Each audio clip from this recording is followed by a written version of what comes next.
So now we move on to 133 pounds. It'll be Cale Seaton, the redshirt freshman for South Dakota State, against the junior Gavin Caprella.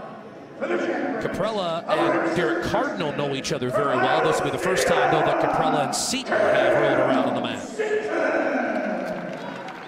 Cale Seaton getting the nod quite a bit lately with some different situations they have going on with the lineup, and we always reference it, man. You're not putting an open out there. You're not putting a forfeit on the mat. It's all about next guy up mentality in all these programs, and SDSU does a good job of that. Seaton 9-7 on the year. He has lost his last 4, but all 4 to top 30 wrestlers in the nation. It's going to feel a lot different this week. Nothing against Caprella. It's going to be different than the ranked opponent from Iowa State, Frost, that he had. That was that's a hammer. Whizzer position, you see he's going ankle. Seaton's on his own ankle with a whizzer to his ankle. He's going to try and force that shoulder forward. Caprella's going to want to try and work up towards the head. Good job clearing whizzer. Seaton goes roll to ankle pass. He's going to kind of try and football carry that foot and get his knees under him. Ref doesn't like it, says that's potentially dangerous. I was going to say, who was in worse position there? Yeah, it's a hard position to be in, man, as a ref. You know, you want the wrestling to happen, but you also don't want a guy to lose his season right here, right now. Kevin Looper, by the way, is our referee tonight. He looks like he could roll around on the mat. Yeah. He and you are similar in the fact that there is no neck. It's just traps and a head. You know, some things are just God-given, Tyler. I think that's more than that. We're looking at about halfway through this first period, and a couple spurts of action. Guys kind of feeling each other out. You see them working those ties. Only big real attacks have been from Caprella. He's in there again. Went head outside. Head goes inside. Seaton has hook. He's going to want to get his head to the other side. He clears his own hook and gets back in space. Damian Hahn wants him to use it from the corner over here. And Jackrabbit's wearing those black, almost camo singlets tonight. Special attraction here against the Air Force Academy. 2-on-1, he goes slide by, but he gets caught here, and that's going to be 3 for Air Force if I'm looking at it right. He gets the, legs across, where you guys can see it. Legs across, if that leg slides in, that's going to be 3.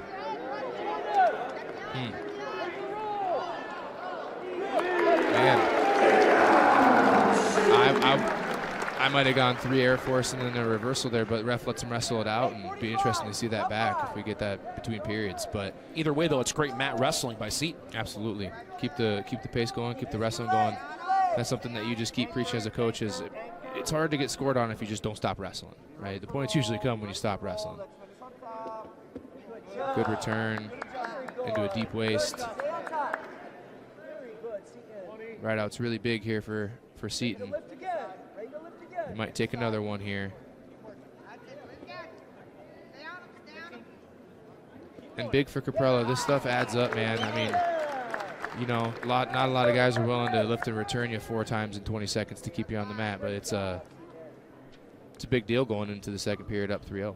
Now, normally when you have built up this much riding time in the first period as Seaton, you'd say that he's wearing out Caprella, but with how many times he returned him down, you almost wonder if Seaton's almost wearing himself out a little bit, right? Correct. You see that takedown, big roll through position, kept wrestling, looked like Caprella was going to have 3 with near leg inside underneath the elbows in kind of a Merkle position, but Granby roll keeps the wrestling going. But like you're saying, yeah, it's a the number on the board isn't always indicative of the work that's going on. So it's that's what you preach to the bottom guys. Hey, make him work. If he wants to work and keep returning you, he will, but it's going to take some out of him too.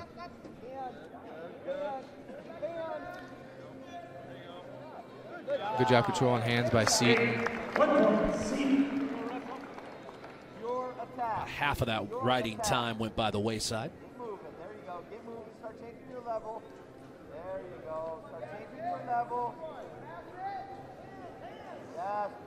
Digging hook, sagging on him.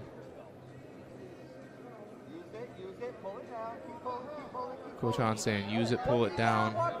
When his head's underneath you like that, it's really hard to elevate an underhook and use it to your offense. So you see the coaches want him to take that underhook with the head underneath him, just really sag, get his hands down to the mat, and try and find that front headlock position.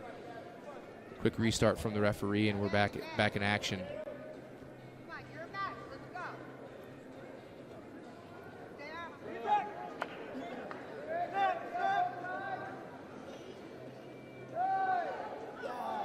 Good job going Whizzer, and then back to just kind of busting him down, pushing off the knees. Seaton's going to continue to try and break that lock, work right. He accepts a stalemate. 42 seconds left in the period. Pressure.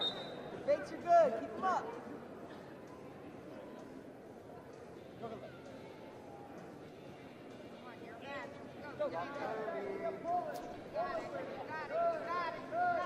Really good pressure.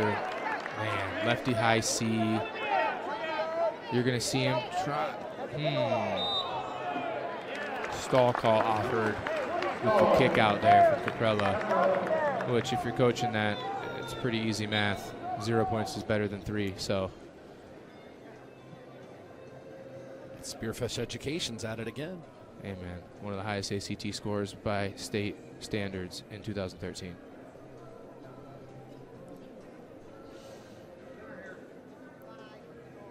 You're not just a pretty face, are you? No. I increase the average.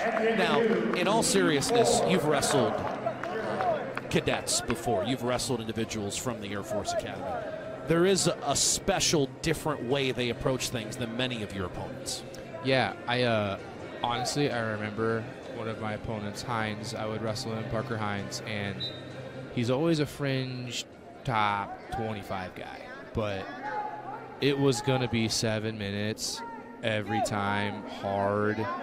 These positions, right, staying on his feet, back up to his feet. I mean, there has been a lot of time that Caprella's accepted being on the mat, unless you see in this vision right here, his arms pinned down. So I think I heard it in kind of I was trapped in the locker room earlier, and I heard Damian Hahn's speech. He's saying to his guys, the service academies are going to wrestle you, man. And like you said, they have a different mentality towards competition and towards hard things. So, yeah, it always felt good as a competitor to wrestle these guys, because you know it's going to be a hard match. It's going to be fun. And again, Caprella with a takedown would tie it. However, Seaton does have the riding time. A good attack from space. Is kind of a collar tie. That's big reach ankle pick action from Caprella. He pulls his hips in and ends up finishing in a big way. Riding time not a factor now. Seaton posts that foot down. He's able to shelf it. If he's able to get around behind, even on their feet, that would be a 2-point reversal. Riding time still occurring. So now the coaches are yelling, get your 1. All he's got to do is let go of the leg, and he's getting 1 here. There's not a lot of danger to it, and I think he's kind of milking clock. If he has the match sense right now, I would hold on to that leg for another 5 seconds, and I'm letting go with it and getting my 1. The ref offers the 1, which does make sense, because how is Caprella controlling when he has his own leg in the air? But nonetheless, 25 seconds here. And so what you don't want to see is Seaton changing his pace now. He's wrestled the whole match, which is that right there, allowing a leg attack in right away. Right side underhook, seatbelt position for Caprella, pressure into the edge. Action call with that whizzer kick. It's a game of beat the clock right now for Gavin Caprella. Yeah, it's a balance, right? Like, I feel like you're watching Seaton through this match, he's had a lot of dominant positions and he's wrestled most of the match, but you don't want a guy to change how he's wrestling, but it's hard not to when you're only up by 1 and things change towards the end. Great job closing that out by Cale Seaton. Caprella, great.